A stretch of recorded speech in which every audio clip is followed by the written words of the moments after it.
Can you just say that again? What looks crazy? The background. Yeah. Too cluttered. Too cluttered? Yeah. Okay, fine. This is cluttered so that this can be clear. Okay. Let's be clear about that. Yeah. Okay. So I just went with my heart on this one. With what spoke to me, with what sang for me.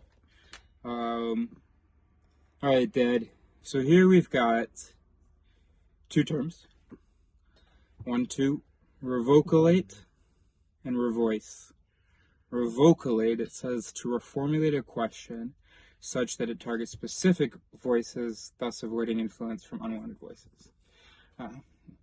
Poorly written, but what I mean to say is that it's a way to rephrase something, but specifically with the interpretive mechanisms in mind. Knowing that, for instance, if you ask people whether they want to have this life-saving surgery, this potentially life-saving surgery, and if you tell them their risk of dying is 10%, a certain number of people will agree to it. And if you tell them the survival rate is 90%, which way does it go? Significantly more people will be okay with the surgery, even though it's the same thing. So we want to sometimes avoid triggering unuseful interpretive mechanisms.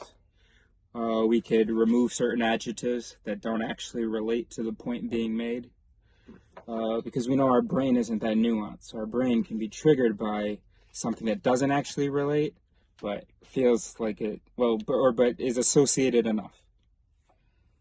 Okay. To revoice is to change one's voices or the way they interact. And I want this to be how we say that someone changed our mind. Because I think what's great about it is rather than saying it's changed my whole mind, what it is knowing that I am thousands and thousands of these mechanisms all interacting. I'm the sum of all of these mechanisms. And if someone says something convincing to me that tweaks one of them, I may change my belief. I'm not changing my whole mind or whatever, but I was revoiced. Nice one. I get it. Okay, yeah, you revoiced me on that. So now my interpretive mechanisms will respond differently to that issue. Look at it. Yeah. That's it. Thank you. Quick one. Excellent.